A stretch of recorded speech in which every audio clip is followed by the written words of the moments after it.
The Winnipeg Jets still have plenty of opportunities to improve this roster, and there are a number of teams that will probably be selling in the very near future.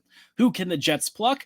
What might make for a great trade partner? We'll dive into all of that again on tonight's episode of Locked On Winnipeg Jets. You're Locked On the Hockey Jets, your daily podcast on the Winnipeg Jets. Part of the Locked On Podcast Network, your team every day.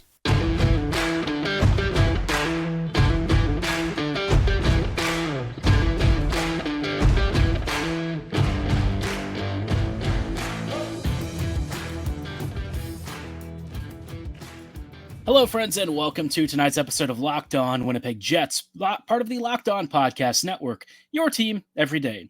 I'm your host, Harrison Lee, an avid Winnipeg Jets fan and an online blogger. You can follow me on Twitter at HOLivingLoco and at LO_Winnipeg Jets. As always, thanks for making Locked On Jets your first listen of the day every day. If you like what you're hearing, be sure to like, follow, and subscribe on all of your favorite podcasting platforms and YouTube. Doing so, of course, is always free of charge and ensures you never miss another episode. Most of all, though, we just love and appreciate your support. Tonight's episode is brought to you by GameTime. Download the GameTime app, create an account, and be sure to use promo code LOCKEDONNHL for $20 off your first ticket purchase. Now, like I said, obviously, yesterday we talked a bit about some trade stuff. A lot of teams are kind of, I think, recognizing that perhaps this season is not going to be their year. And for the Jets, that actually means that there's some really good opportunities to potentially improve Winnipeg's present and future, at least for the next couple of years, right? This is one of those chances where the Jets are kind of in a good position to potentially bank some cap once they get healthy and then use that space on players who may be more than just a rental. And I think for the Jets, that is a really cool opportunity. I think this is a really good season for the Jets to go for it because when you look around the league, right, there aren't a ton of teams that really stand out as being truly elite. The LA Kings are very strong overall, but they have some potential weaknesses here and there with some of their finishing. You know, the Colorado Avalanche have maybe taken a bit of a step back. The Vegas Golden Knights are still very good, but, you know, they're not infallible. And if the Jets make a couple of upgrades, they might actually be able to beat that team at some point. Hopefully soon. I'm tired of losing to the Knights every other game. But that means that, you know, the Jets, because of the parity in the NHL and the fact that a hot goalie can really carry you a good distance if it's backed by a pretty decent roster, the Jets could potentially go on a pretty deep run this year. And I feel like this is a good season to not only make a big deal for like a rental kind of player, but also look at perhaps acquiring some term for the next 2 to 3 years. That is kind of like your big competitive window while Scheifele is in his prime, while Hellebuyck is still probably in good straits age-wise. I shouldn't say Scheifele is necessarily in his prime. He's kind of more out of it now, but he's still very, very good, right? He might not be in his like 26-year-old form, but he's still a very strong player. He's still capable of being a game breaker, and so all of that means this is an ideal time for the Jets to take a swing. Now, looking around the league, obviously a lot of teams have some pretty good players to offer.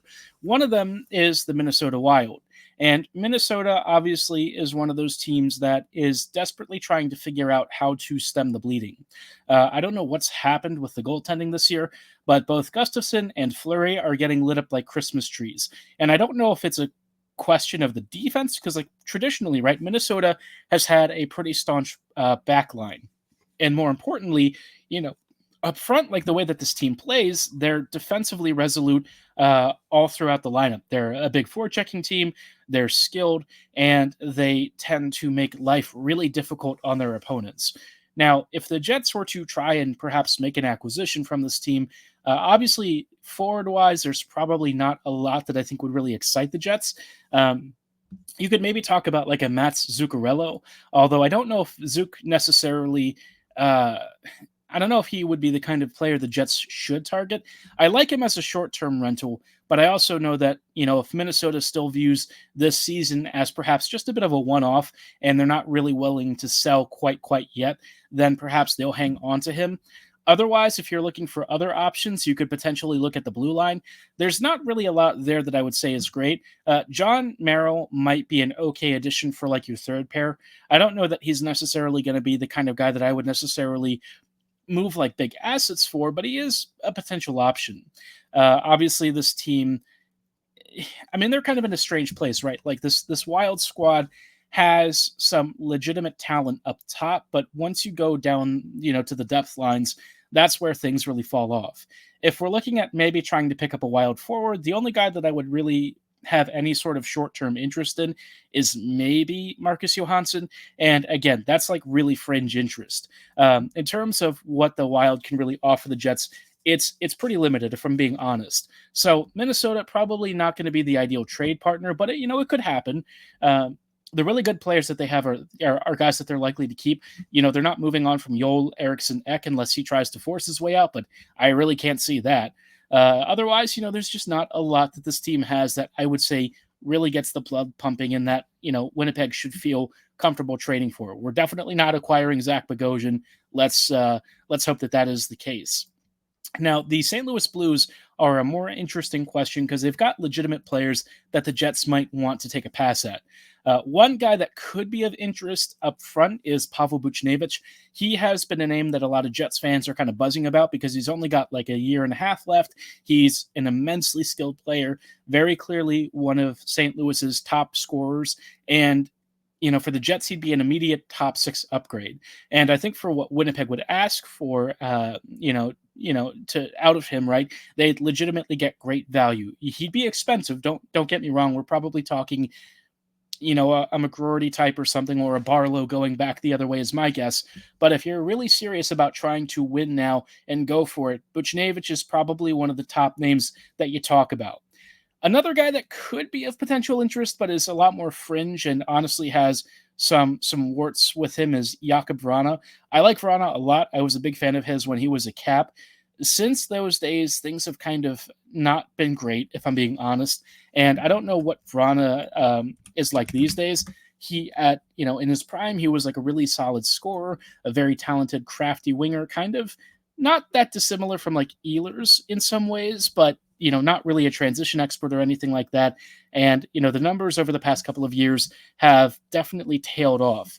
He still has a lethal release, and I think that could be of interest.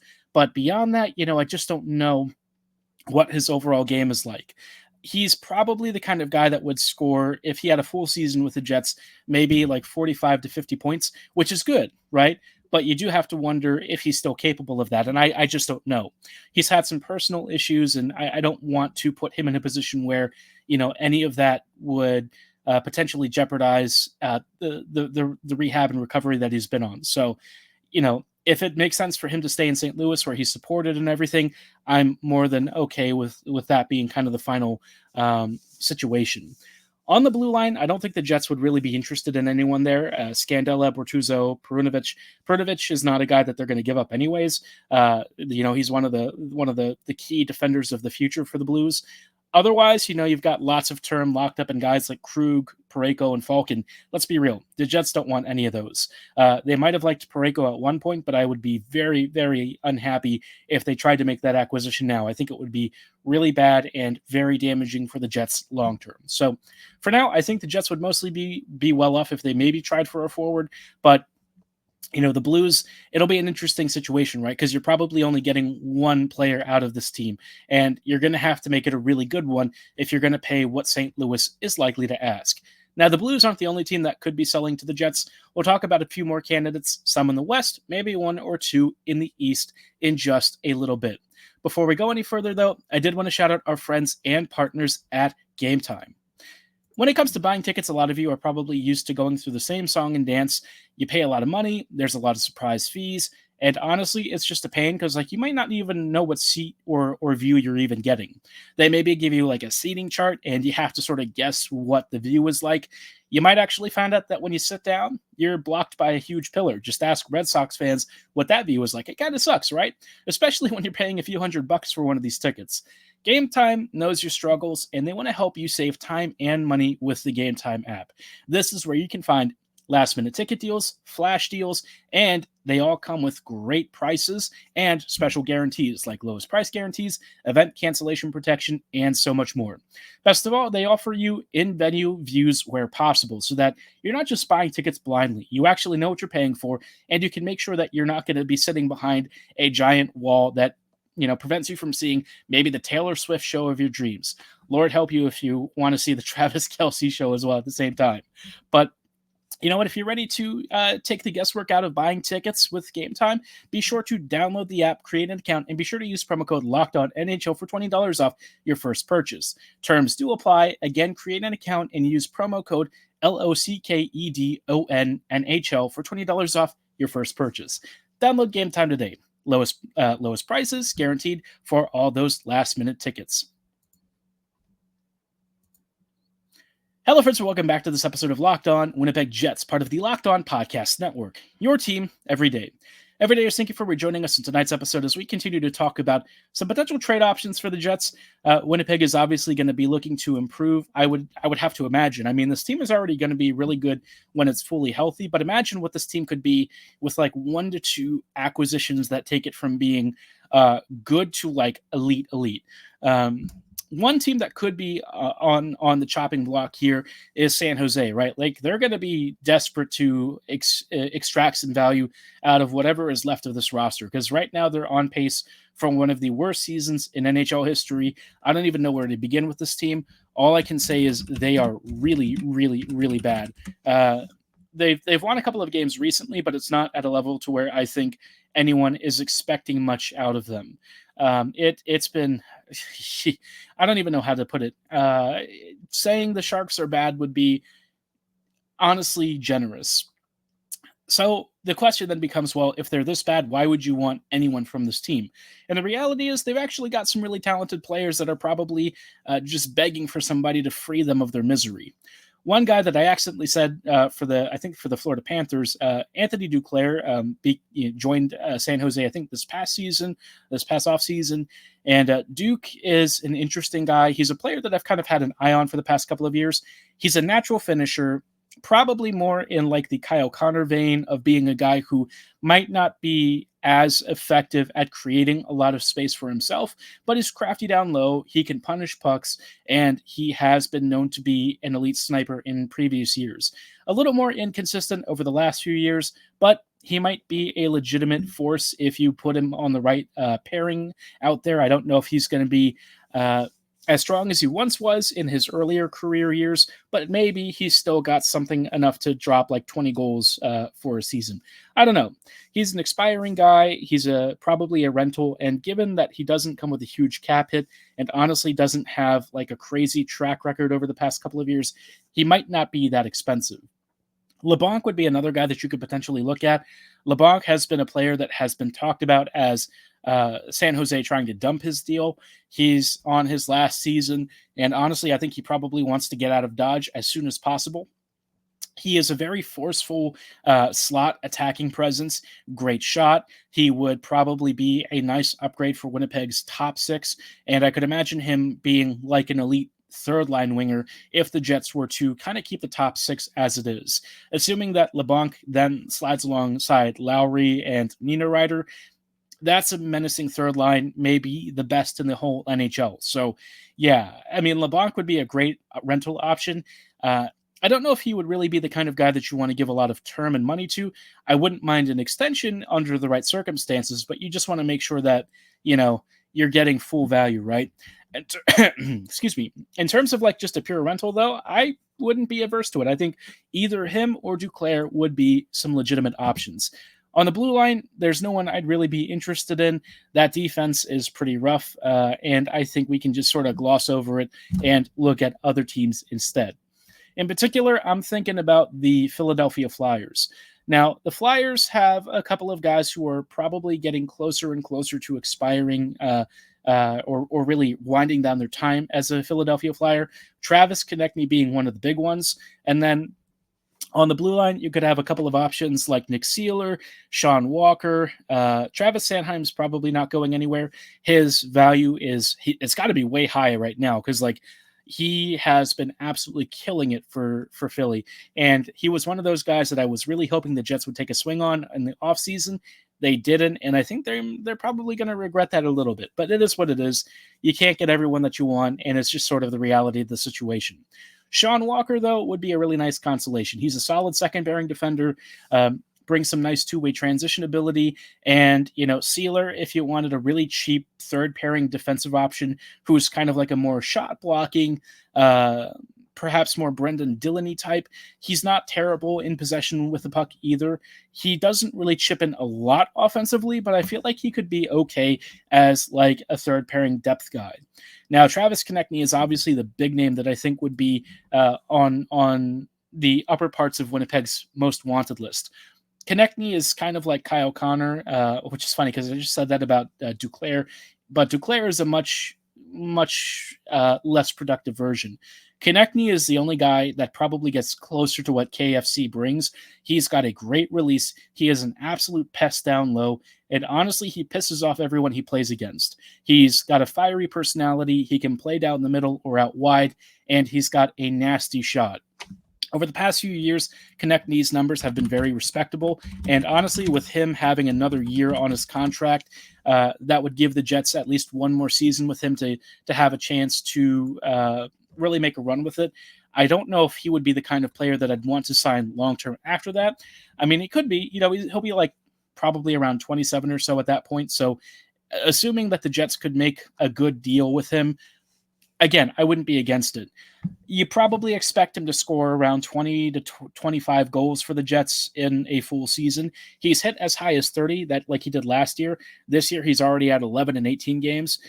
So, I mean, again, if you want a great finisher with a real pesky attitude who would be the kind of player that I think Jets fans would fall in love with, I could imagine the Flyers being a good trade partner because you might also get a quality depth defender out of that team with the right trade. And let's be real, the Flyers, they're definitely going to be looking for some futures here, which the Jets definitely have in spades.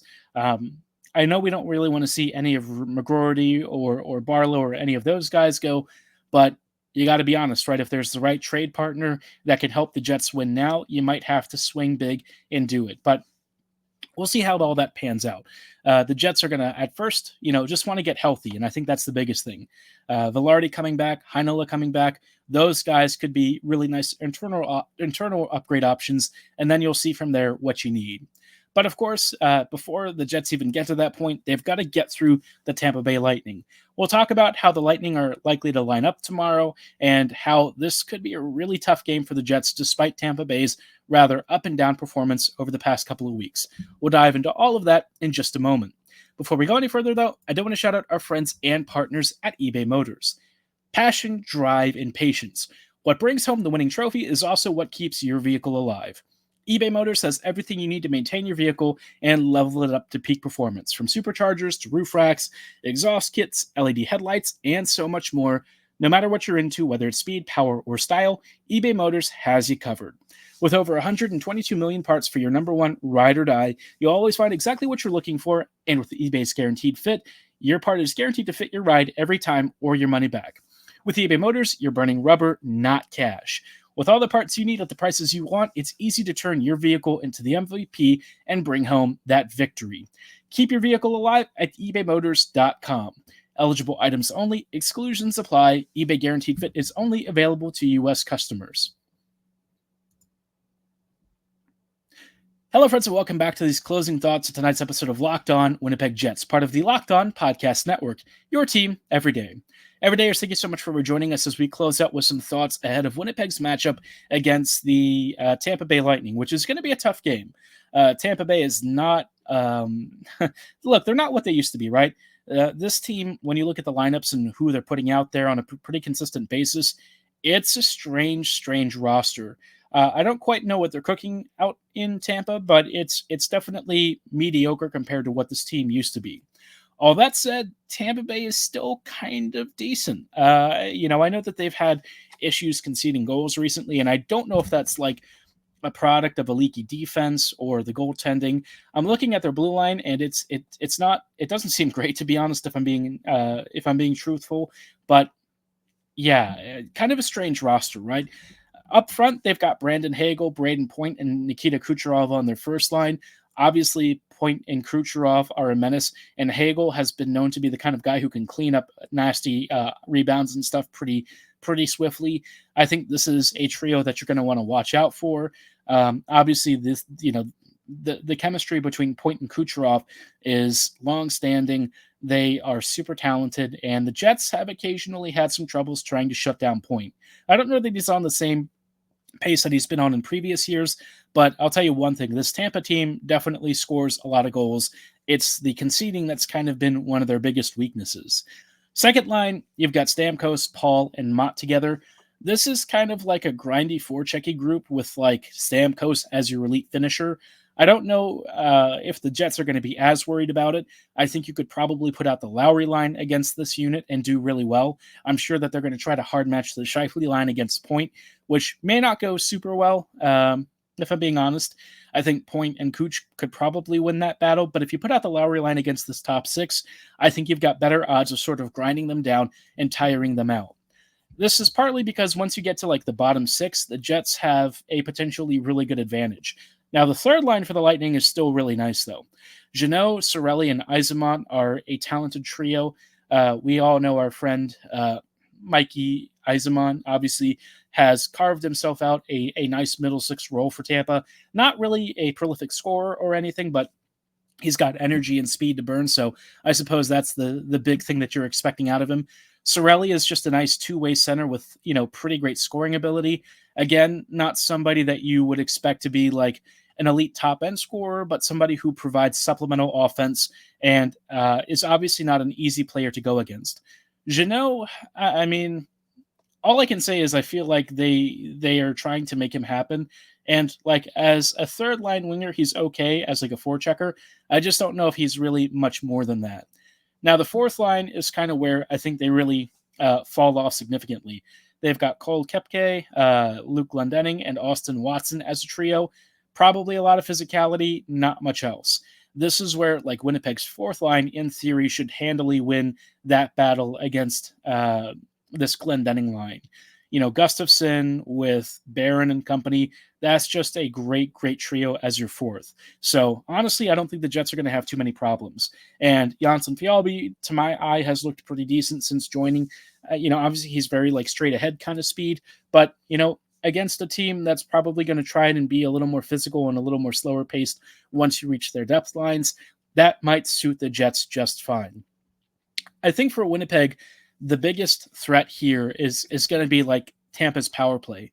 Like the forward group and the defense don't really scare me as much, and the goaltending hasn't been great for Tampa. So the real thing for the Jets is just keeping clean and disciplined, right? You don't want to take unnecessary penalties. You don't want to give Tampa's best scorers a chance to kind of tic-tac-toe you to death, because like on an odd man situation, they will absolutely rip you apart. And even though they are kind of uneven this year, and they've given up a lot of goals to teams like Ottawa and St. Louis, the Oilers and the Bruins over the past couple of games, still ones that can outscore them, right? They concede 4 goals, but they score like 5 to 6. That's kind of how their season has been recently, and they are a painful team to go through. They have a lot of offensive potential, and I would imagine that the Jets are going to have to be on their best behavior if they want to get 2 points out of this game. Give me your score predictions below or at my social medias at HLLivingLoco and at LO_Winnipeg Jets. I'm going to say the Jets come away with this win 5-4. I think that's the kind of game it's going to be. I think it's going to be really tight, and I think it's going to be a really hard one. But maybe the Jets surprise us one way or the other. I'm hoping for a positive surprise where they shut down Tampa. It's like 5-1, and we go home happy. But you never know. Hockey can be a cruel, cruel fate at times. But let's hope for a big win. Again, drop your score predictions below. But for tonight's episode, that is going to be all the time that we have. Thanks so much for listening and making us your first listen of the day. As always, have a great night, and go Jets go.